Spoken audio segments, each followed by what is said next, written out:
Now, how dangerous is this? Not really.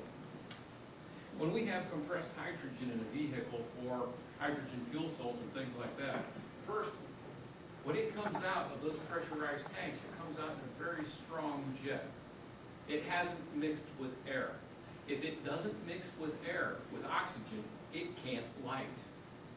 By the time it gets far enough away from that rupture to mix with oxygen, it's usually far enough away from the ignition source. Combine that with the fact that it's very light, so as it comes out, it starts rising. It's getting away from its flammability sources, and by the time it starts rising and mixing with the air, guess what? It's no longer hydrogen, it picked up oxygen and turned back into water. So it's remarkably safe, far safer than gasoline. Is it dangerous? Well, sure it is, don't fool yourself. But it's far safer than gasoline. So we put this in the car, and we're taking it a step farther, because when we do this, we're generating the hydrogen in the car, on board the car, and we don't have high pressure. We don't have any storage.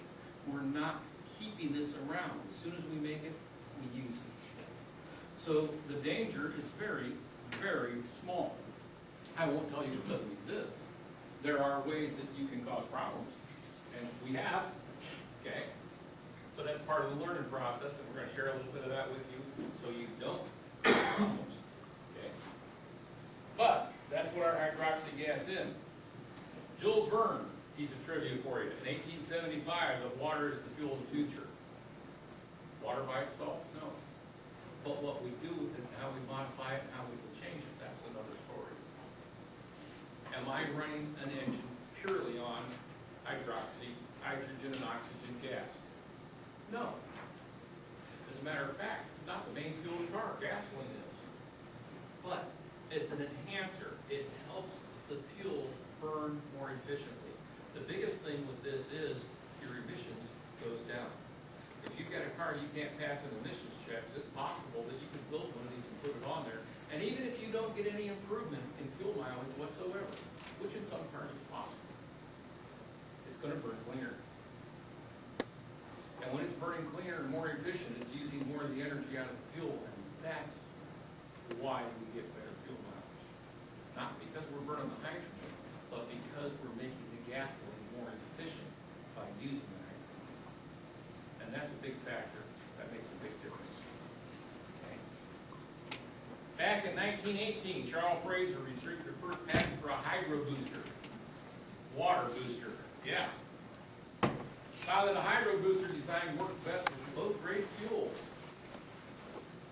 Anybody think gasoline is a really high-grade fuel?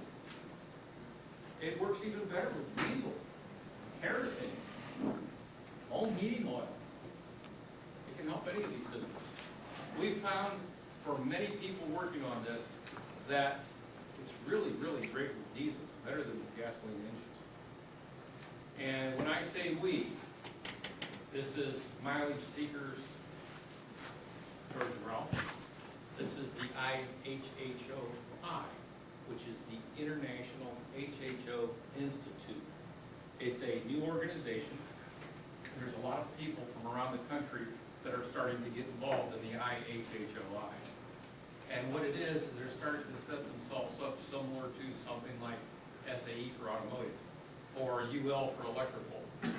There's a lot of people making a lot of claims about this type of technology, and some of them are just totally bogus. Where's the standard? Well, right now there isn't one. So the IHHO-I is a group that's coming together to make a standard. Are they promoting anything? No. All they want to do is establish a standard. If you say this thing makes X volume of gas, how do you know that? How are you measuring it? How are you measuring it? What is it doing? What's your technology? What's your requirements? What's your standards? Well, we're trying to establish that. And I say we because these two guys, myself, as well as a lot of very, very talented people that put the three of us away, are founding members of IHHO-I. Now, we have people that have been working with hydrogen things for years. This guy who is creating the hydrogen superhighway is one of our members, a very predominant member of that. And the concept is to get away from the garbage, the lies, the BS, and establish what we're showing you today. even though I haven't showed it to you yet. Okay. Credibility, yeah, since 1974. Paper by the Jet Propulsion Lab, California Institute of Technology. The addition of hydrogen to fossil fuels burned in an internal combustion engine will increase the efficiency of that engine. This is from the Jet Propulsion Labs. Kind of hard to refute folks like that. Okay. Are we running out of hydrogen? No, we're increasing its efficiency. Although you can run pure hydrogen. Validated by a number of papers by SAE. Guys, this is real science. This isn't stuff that we're just going to throw out there and say, gee, this is cool. Okay.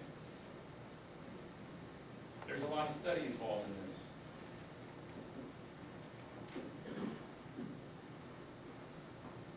I got a little dizzy when I made that slide. Anyway, I've already made this statement: significantly reduces emissions. What's the EPA think about it? Whoa, wait a minute, we can't go modifying emission systems. You do that on an automobile, the EPA is going to fine you. There's all kinds of laws against that. The EPA has already made a statement. They do not endorse this. However, they also permit it, because with what we're doing, we are adding to the vehicle. We are not removing any emission components. We are not circumventing any emission components. We are not eliminating in any way any emission controls from any vehicle. And they said, as long as you're not changing the system, we don't have a problem with it. They're not condoning it. The EPA doesn't condone anything. All they say is, you gotta meet this standard. And if you do, they'll approve it. But they don't tell you how. That's up to the people who build the stuff. So they aren't going to condone this either, because they condone nothing. All they do is approve the final result. And the EPA has already said, hey, you're not changing the emission systems on the vehicle, you're not modifying what we've already done, go for it. They have no problem with it. So the people say, oh, you can't do that, you're going to get sued, they're going to shut you down, man, you're going to get arrested, you get these big fines. No, not true. Nothing there at all. Do they recognize that it meets emissions? Yes. Okay, so what is this thing I'm talking about? We're using electrolysis, gentlemen, using electricity. Anyways, okay. I better say that, she'll hit me. We're taking the H2O molecule, water, and we're breaking it down into hydrogen and oxygen. Notice hydroxy gas. And during the course of the day, and however much time we end up taking, we're going to go out, we're going to show you 2 vehicles with installations that have this. We're going to show you the one out of my Tempo because of a problem associated with the way we did the one in the Tempo before we learned better. Okay. I'll show you the results of that on one of the slides too. So here's what to do, here's what not to do, here's going to be some problems involved that you're going to run into it with.